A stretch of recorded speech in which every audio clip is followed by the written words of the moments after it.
Tim Harrington and Paul Wright of Tall Heights. Thanks so much for being a part of the Working Songwriter. You guys, a big part of your origin and your start, you grew up in the same place. You're both from Sturbridge, Massachusetts. Can you guys kind of describe how you first met and what music was drawing you together at the beginning? Sure. Thanks, Joe. Yeah, we grew up in the same small town. Tim's older brother was my best friend. And by the time we were each writing our own songs, Tim was still kind of like the little kid brother, um, and not really a friend yet. He was just tagging along, and all of a sudden he was writing really cool songs, and I was trying to write songs, and we bonded um, over that shared process. It wasn't really shared inspiration at that point, or shared influences. We were listening to pretty different music, but we heard something in each other that we loved. That's interesting. Can you remember the first song of his that you heard and you thought to yourself, it made you reconsider him in a different way, not just the kid brother anymore, but someone who was bringing something to the table that was significant? Hmm. I got to think for some on some deeper cuts, because that there's more than just this one I'm about to say, but the one that first brought us together was a song Tim asked me to play cello on, and and yeah, it's a beautiful song about a family tragedy, and yeah, it was an emotional recording experience, and definitely brought us closer. I was recording with my, like, at the time as a high school band, and I Paul was like the guy around who knew how to play cello. So it was like, and I've known Paul since I was in first grade. So he was kind of like it was intimidating for me to even ask. Uh but we brought him in, and it was a song about, actually, I mean, it's funny that I am talking to Joe Pug, who's a songwriting hero of mine, and I'm talking about like one of the first songs I ever wrote, which like wasn't a great song, uh, but it was a meaningful song. It mattered to me, and the cello came in and made the sort of like alcoholic local studio engineer uh, weep. And it wasn't the songwriting that was making him cry. It might have been withdrawals, but it also might have been the cello. So um, and so that for me, that was like a whoa. This kid brings a lot of emotionality to a project, and the instrument itself, of course, like at that moment, I was just another fan who comes up after the show and is like, cello's like my favorite instrument, so. Uh, so that was my moment of sort of fanboying over Paul, and then yeah, it was a pretty logical progression after that. We of course learned a bunch of cover songs, played them in restaurants for 4-hour gigs for a while, and then we picked a band name, and then we finished up getting our educations, and as soon as we were done with that, we started street performing in 2010 in Boston, and then that's when the real work began. Boston has like a real culture of street performing. It's not like that in Chicago. It's not like that in Minneapolis. Well, maybe for obvious, climate related reasons in those two places. But there is like a real culture of like busking and street performing. At least there was 10 or 15 years ago. I don't know if it's still there now. What did you guys learn from that experience busking? And could you make any money doing it? Yeah, it was awesome. I mean, those were like CD selling days. Oh, Uh, right, right. and we had like, our first three CDs out, and we'd like sell three for 20, and put out this little like bucket, and yeah, we just like moving, I don't know, 60, 70 CDs a day. It was awesome. But we learned so much. We kind of thought, with such a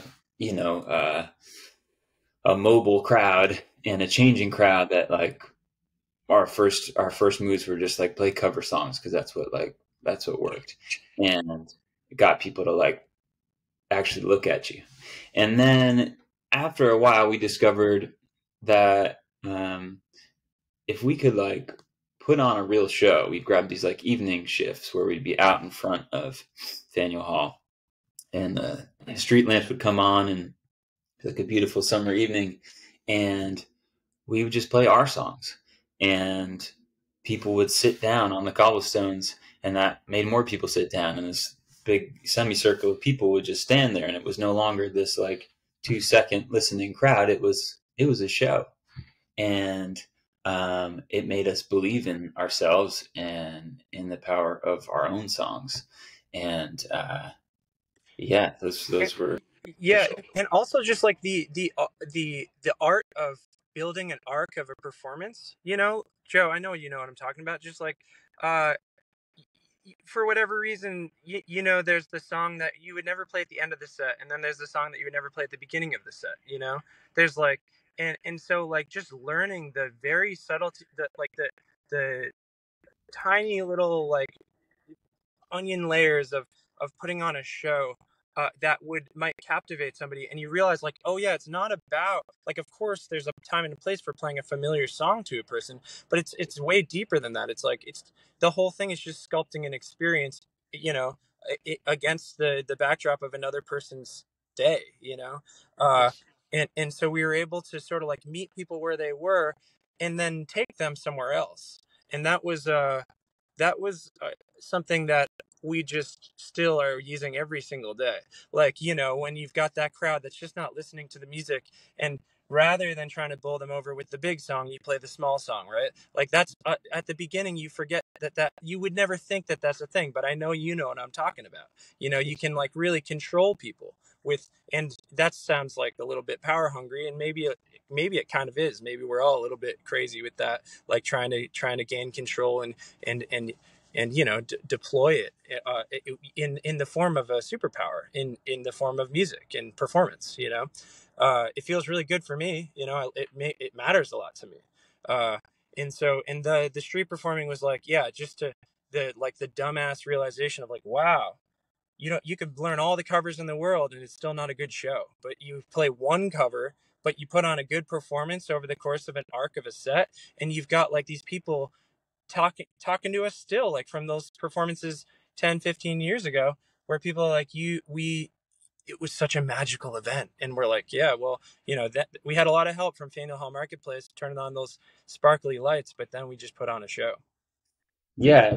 And what's another thing that was, speaking of what you just talked about, Tim, is the way our music sort of like grafted onto people's experience of Boston. They're like, you know, got the tourist eyes walking through a city for the first time, and um, and they would hear our music before they saw us, and then, you know, come in and sit down or whatever.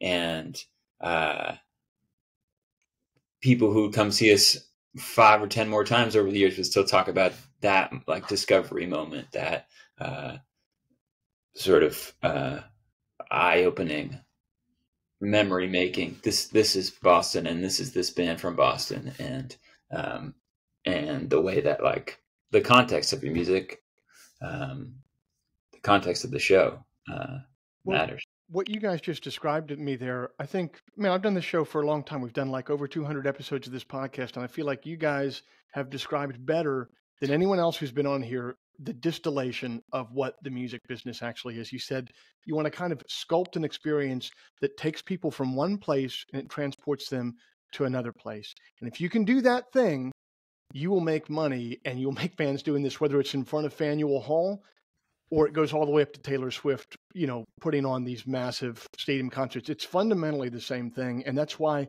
so many people who are starting out, you hear them say, like, they want someone to like give them a career in the music business. And it's like, well, either you can do the thing where you can transport people from one place to another, or you can't.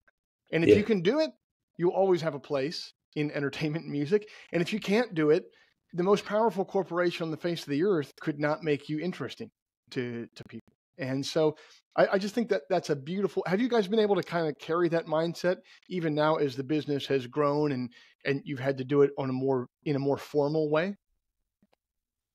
I mean, that's a tough one, Joe, because like I'm like my I think like jaded is sort of my native land, like as a mass hole. Like we're all kind of cynics, um and So it's like sort of a like gratitude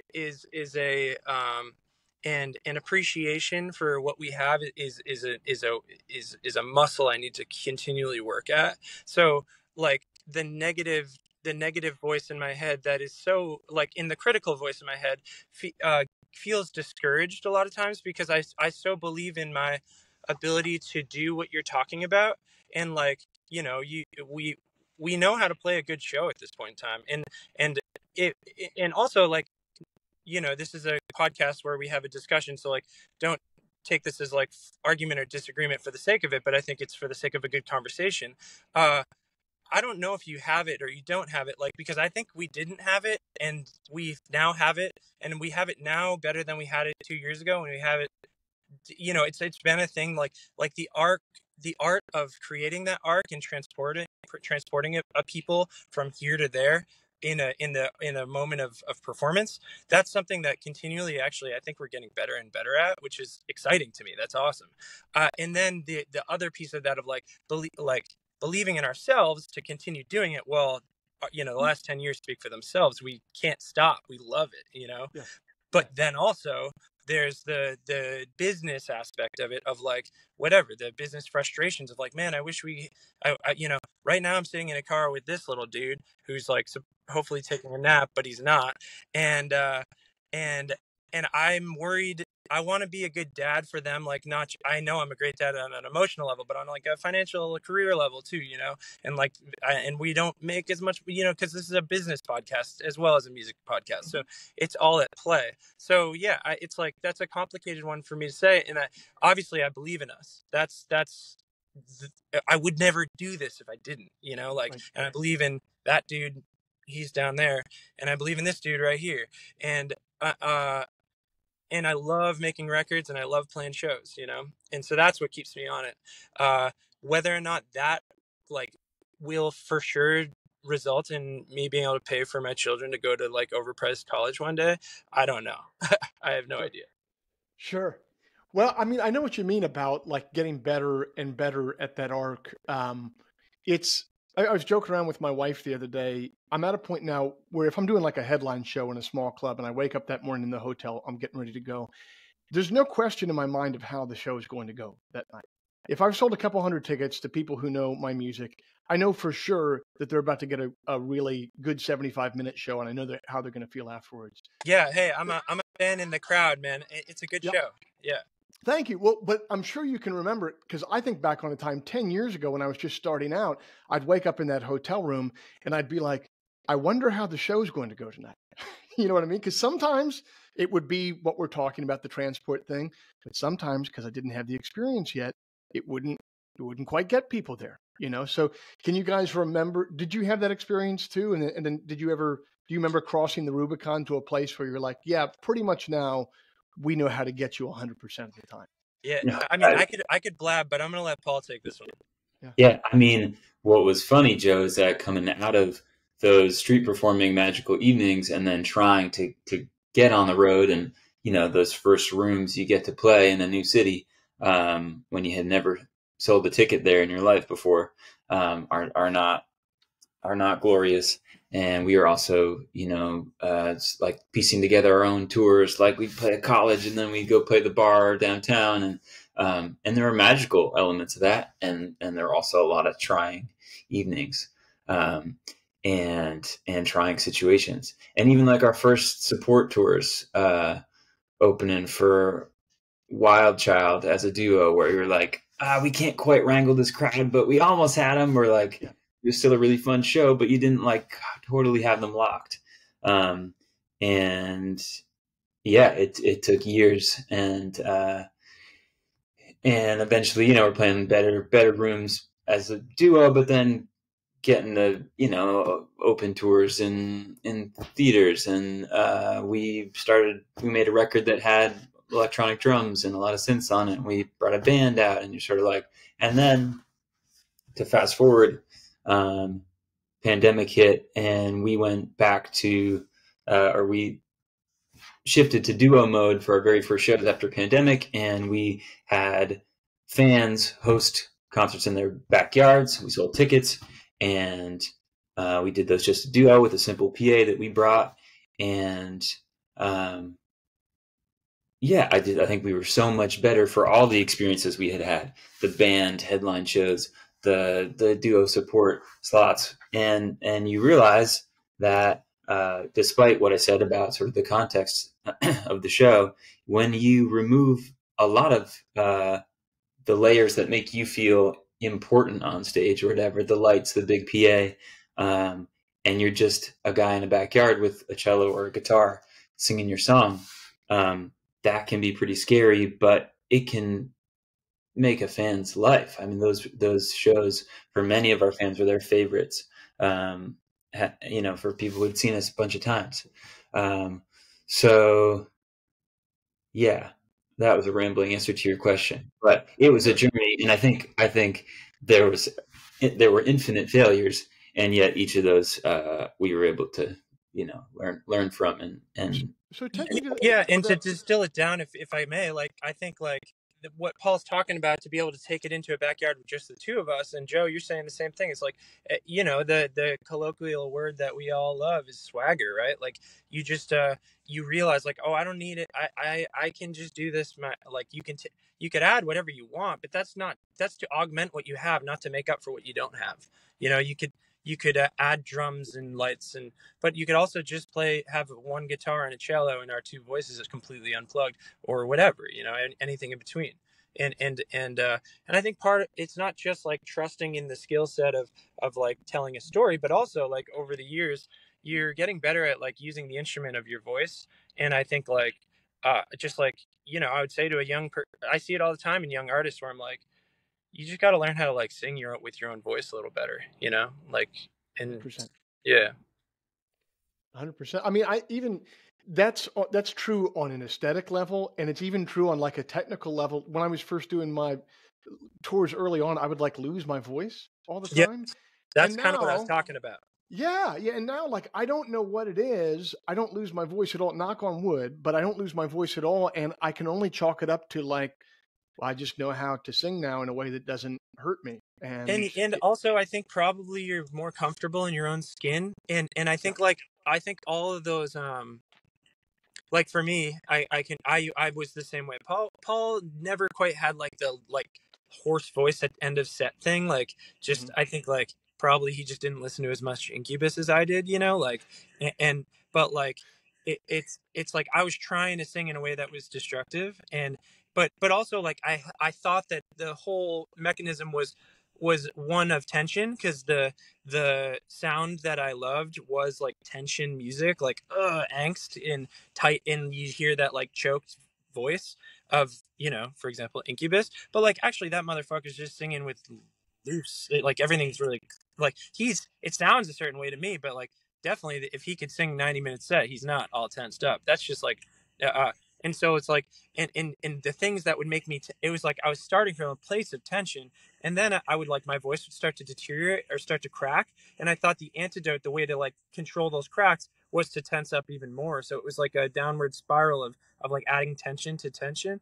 And then nowadays when my voice cracks, I know I need to like chill out. And also you start to kind of live with those cracks. You're like, oh, that actually sounds all right. Yeah, 100%. Well, guys, take me to the place in your arc where you are working as this duo. You're getting ready to go from the street performing duo to legit, artists that are touring the country and the world. And you're composing this first album of yours, Man of Stone. That was your first full length, right? Where you kind of step onto the national stage with that, correct? Or no? Yeah. We had one before that from our earliest days that we buried under the carpet. Oh, okay. Shut up about that one. Well, all right. Well, fair enough. But you guys are working on this record, Man of Stone.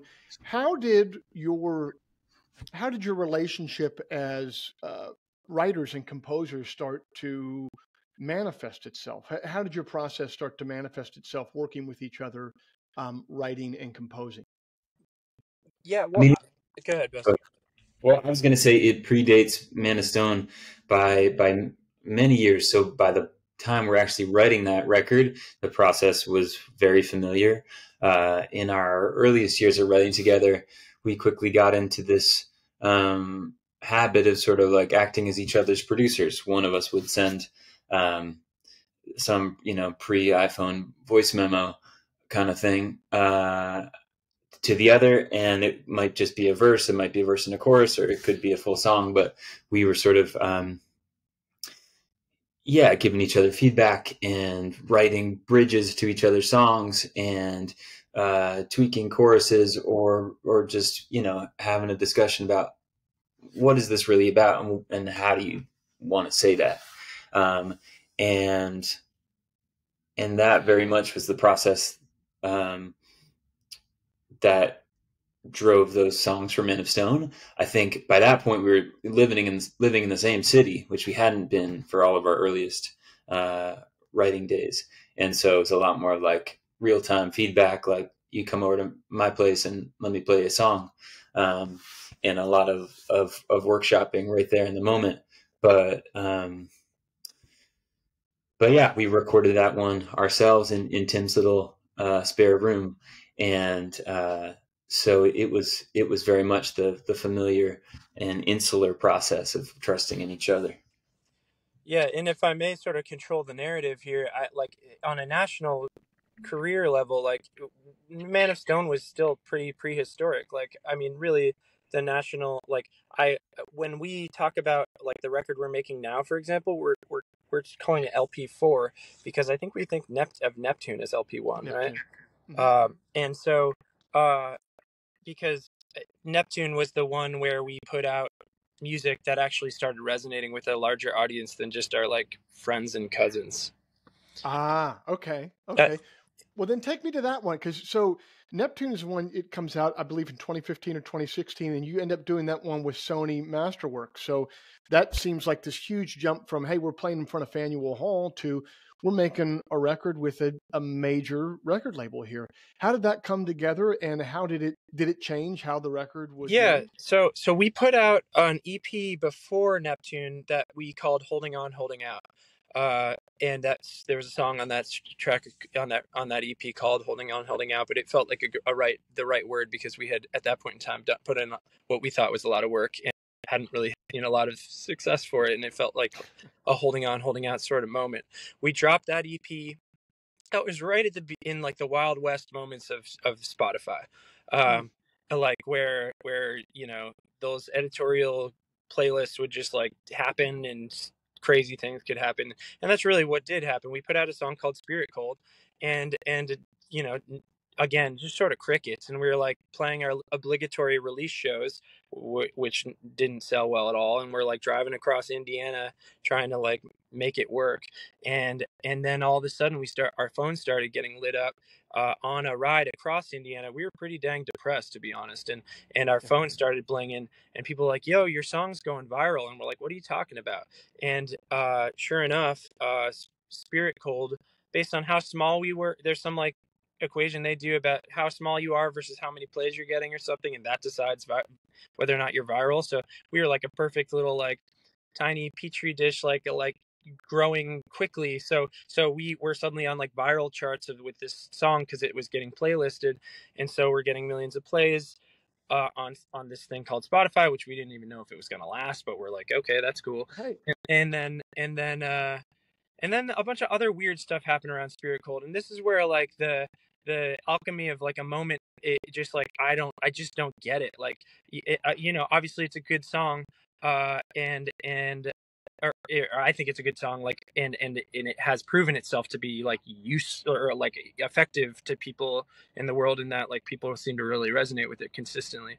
And so like there was a wedding video that was shot by a dog, no joke, and like Spirit Cold was along for the ride, and suddenly like it's on Ellen DeGeneres and shit, and it's it's weird shit, you're like, what the hell? But these are all the things that go in that happen, and it's all Spirit Cold, it's like, and so that was awesome. And then we ended up playing on but so we put out the song, all this stuff starts happening. Hold on, but just for a second though, because I do want you to continue, but can you guys just describe what that felt like? You're in this car in Indiana, you're questioning whether things are even going to work out or not, and then you start getting these phone calls. Like, what did that feel like on a personal level? Fucking awesome. Yeah. Yeah, you'd kill for some good news. So whatever Spotify is, I love it now. Uh, Right.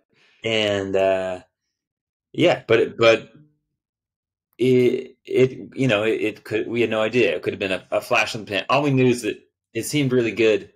It seemed really helpful in some way that we couldn't define. So we took it. But you can't like take in the enormity of what that led to the rest of our career in that moment, because you don't know. Right. Yeah, totally. It was never like, oh my God, we've made it, because we hadn't, that would have been a ridiculous thing for us to think in that moment. But I think we were just like so grateful for some positive feedback beyond, again, like our friends and cousins.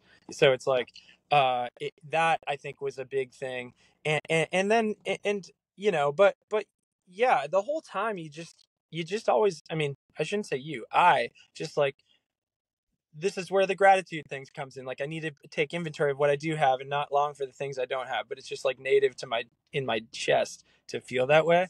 And so like the whole time I've always wanted more than what's happening right now. And like, the pandemic was the great pausing moment to like look at these pictures popping up on my phone of where we've been for the past 6 years and be like, wow, what a cool life I had before this whole thing shut down, Yeah. Um, It's yeah. funny. That goes to the heights of the business, though, that feeling like you want more. I interviewed, oh my gosh, what's his name from Trip Shakespeare? I interviewed Dan Wilson, and he wrote Someone Like Yeah, You we know. with Adele. Okay, so when I asked him what that was like, he paused and he said, when it went to number one, all I did for the next 20 weeks or however long it was on the charts is I went to the charts every day because I was waiting for it to fall off from there. He was basically saying he was number one in the world, the thing that he'd been trying for his whole life. He wrote what is, you know, undeniably one of the biggest songs of the last 25 to 50 years. And all he could do was wonder when it was going to end, So yeah, I get what you're saying about that gratitude thing, man. It's like, it can either start now or it cannot start at all because, external circumstances are not going to give you that meaning on the inside. They're just not. Yeah, Right. and to really like challenge yourself to grok abundance, like that's hard. That's hard to do. To like take to realize like there's so much abundance in our lives, like for just being career artists. Like there's so Yes. much there that could be just like met with so much gratitude of like, look at this like bounty of joy and fulfillment that I'm just like swimming in. But like, I don't know, you kind of got to just take both sides of the coin as the same coin. It's like, because it's not that hunger and that desire and that like chip on the shoulder is totally part of the creative brain. So and like, and also the insistence of like, no, I can do more, I can do better. Like, that's, nobody in the world would play crappy shows for as long as all three of us did, unless there was that like insatiable feeling of like, I am worthy of more than this. Yeah. And I was going to say it's in terms of like feeling the glow of the good news moment. It's a fine line because we tell ourselves to just sort of like stay level, like don't get too high, don't get too low, just like try to like hang in the middle of that roller coaster to protect yourself emotionally, right? And that has me sort of like not fully basking in the glow of the glorious moments, because you're like, yep, that's really great. I can't like hang out there. I gotta just sort of stay level, and yet you gotta like enjoy it somehow. You do. So what is the left turn then? I mean, this is a real dividing moment in your fortunes as a band. What then happens with Tall Heights after the virality of after it goes viral? Well, Sony after it had gone viral independently, enters the conversation, and they signed us for a couple records, and that was all the things. Like, I don't think it's like good to talk about. I don't know. I just don't know what the etiquette should be here about like diving in on like the work of a major label or whatever. But like, we asked to be to go after 2 records. Basically, the first record, Neptune, was a very big streaming success. And so therefore there was a feeling of like, congratulations us, we've done a great job, like, at the label. And but also, like, we walked into that deal with a viral song, Right. and a head of steam behind a record, a head of steam here being very narrowly defined by going well at Spotify, which Right. I think Right. is like a huge blind spot. It's not, I'm not talking shit about a label here. I'm talking shit about the whole music business right now, of like, Spotify plays does not mean real life success, y'all. Like, let's get back to marketing campaigns here. Let's get back to telling stories. Let's get back to, like, not waiting for some playlist to happen before we'll do anything or take any risks. Like, there's still, like, I think that the algorithmic / editorial, like, DSP thing has really made people afraid to say, I like this song, I think this is the single, because everyone just wants to, like, everyone just, I mean, the second record, because we had no, this may have happened at any label, so I don't think I'm in the world of just like bitching about individual people, but like, because it's a trend I've noticed everywhere. But like, um it's like the second record, we had songs that we really believed in, and I really like that record. That record's called Pretty Colors for Your Actions. And uh but there was nobody had the gumption to just say, like, here's the single. Instead it was like, let's see how it goes. We'll find, we're gonna, like, wait and see which one, and of course, after following up Neptune, where, like, where Spirit Cold was like a gold track underway, like, we uh we needed, like, they needed that amount of success. It wasn't like even a smaller amount of it's like they wanted, like, well, where's the new Spirit Cold? It's like, well, Spirit Cold's out, like, let's focus on this record. And I think there was just a lot of just sit back and wait. And that was, and really, it's so funny because we're like sitting back and waiting for like a machine to tell us what to do. I um know. uh so But also those like Sony years led to um, yeah, some of our biggest support tours, and we got out, in front of tons of people in those years, um, and whatever, it doesn't matter to a certain extent, but like, what do you attribute to the label helping you get things, and what do you attribute to your own music just leading the charge? Um, and maybe it's a little bit of everything, but regardless, that we started working with Sony, and those are like some really busy years of wonderful touring. How did you guys handle that on a personal level? Because it sounds like a bit of a pressure cooker. You have, the label wanting you to deliver on this a certain amount of success that you don't even know how was delivered in the first place with this other thing, and then also you're doing an immense amount of touring, which, I mean, it takes it out of you, even if it's really, even if it's massive stadiums and a really cool tour. I mean, it's tiring. So on a personal level, how did you guys hold up? Mostly pretty well. I mean, I remember when we signed the Sony deal, we went out for a drink afterwards, and we were saying to each other, like, none of this matters if we're not good to each other. So just like, let's promise to be good. And we were good to each other, and I include our drummer Paul Dumas in that. And mostly those touring years were magical. We didn't have kids yet. We were gone a ton of the time. Tim and I and our wives lived in a house, a duplex all together. And so when we were gone, our wives were together, and it was awesome. There came a point sort of like mid 2018 when it all didn't come crashing down, but I started to crack a little bit in terms of that. That just life balance. So I was away too much.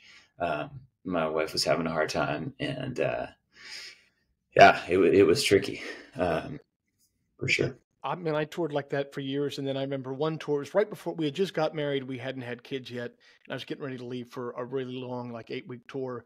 And we'd never discussed any of this before, but as I'm leaving, my wife took me to the airport, and she just said, "We're not doing this again, are we?" And I was like, and just immediately I just said, no, absolutely not.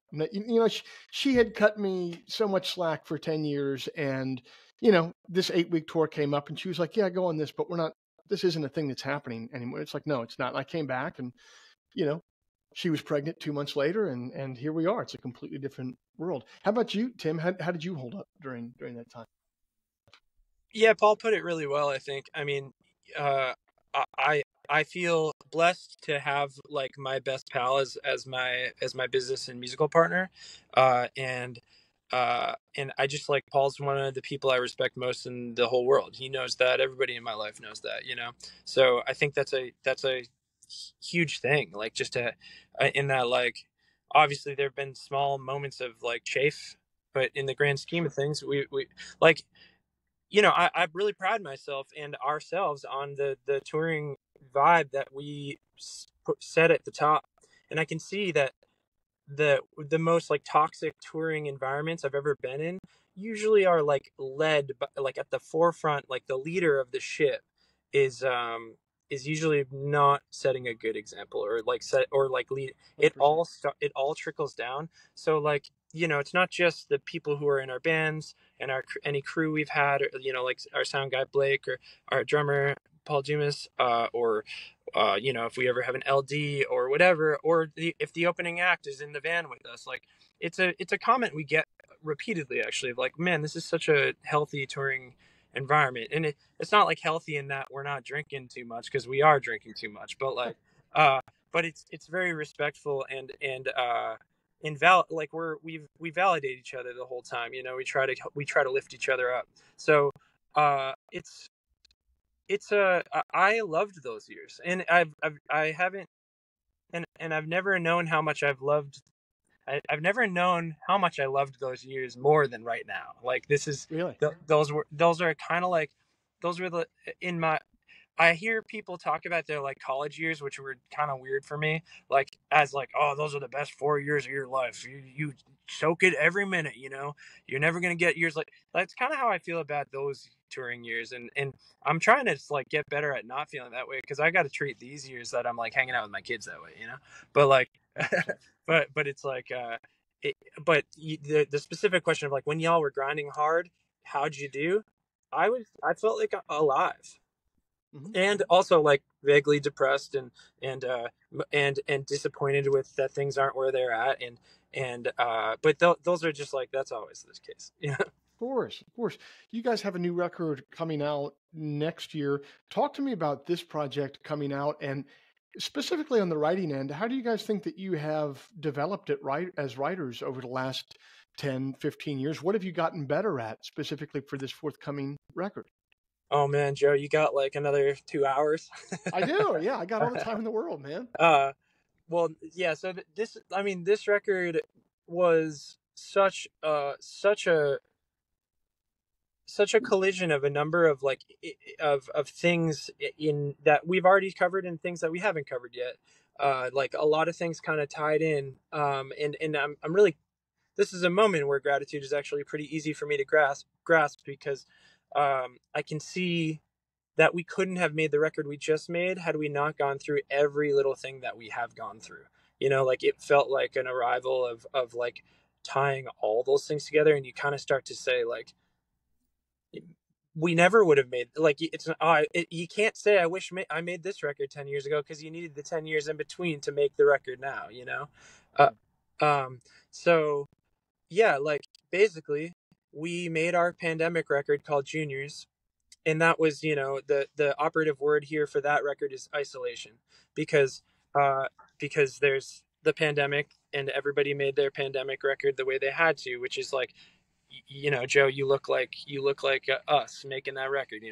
The headphones on the head, the condenser mic in front of your face. You're Yep. alone. You're alone in a room, and there's a click track in your ear, and you're just like, Yep. everything after the first thing is an overdub, and so you're Yep. building something like a 3D printer, like one layer at a time, without being able to see what it is you're trying to do.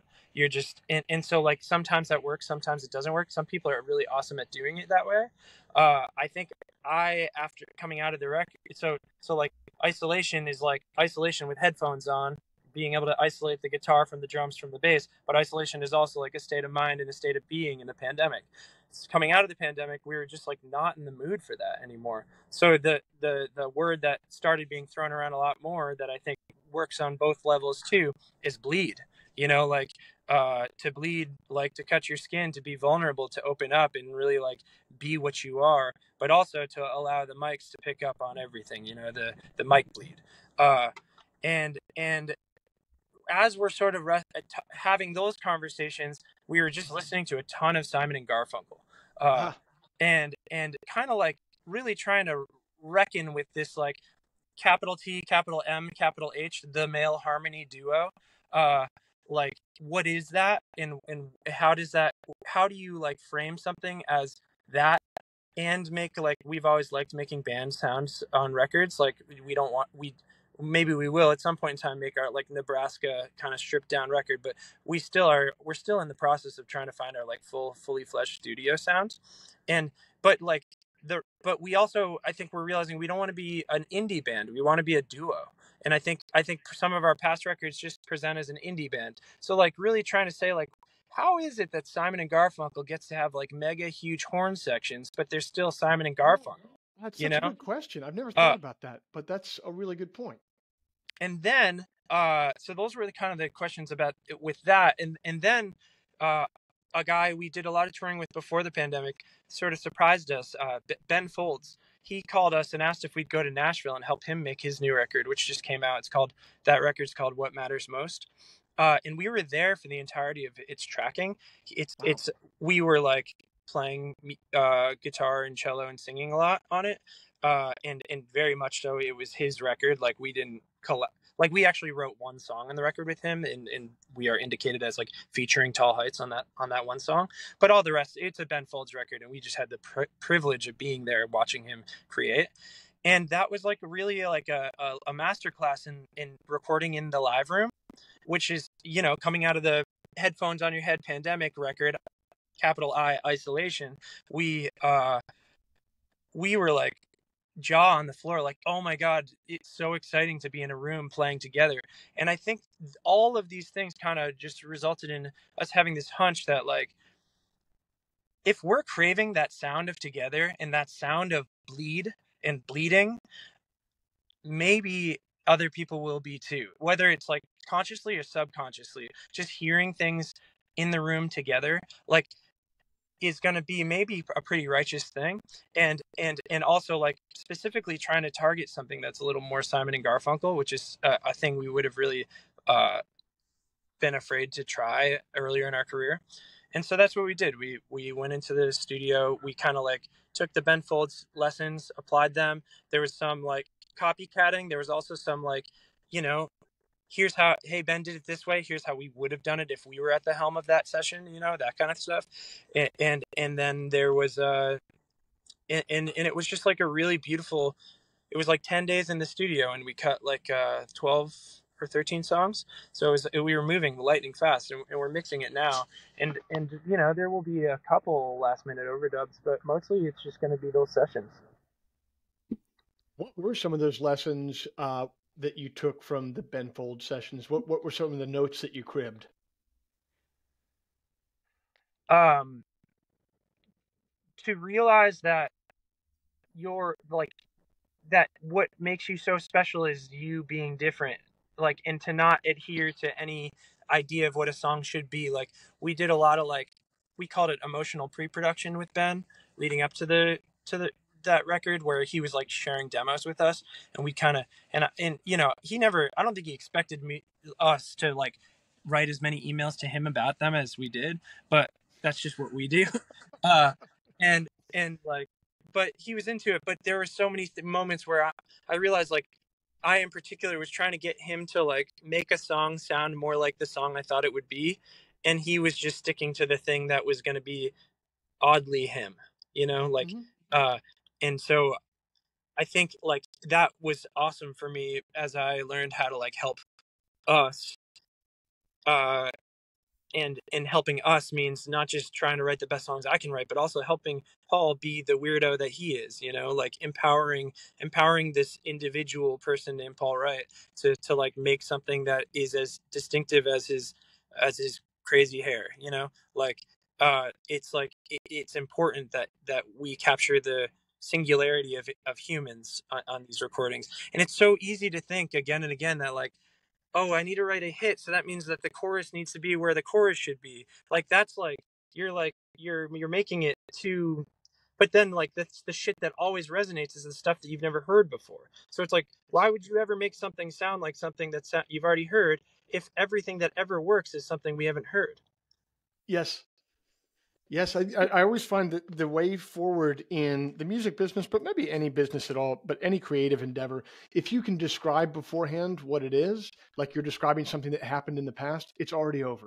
It's like if it can be captured with words, that thing is already over, and you just need to intuit your way through your way forward because it's not going to look like what it looked like in the And I past. completely agree with you, Joe, on a songwriting level. But Hmm. actually, like, this is where the kind of like Simon and Garfunkel study comes in that, like, I think if you can invoke something that's already happened in a way that feels completely fresh on a production level, I'm Hmm. hoping, obviously, our new record is not a hit record. It has, nobody's even heard it yet.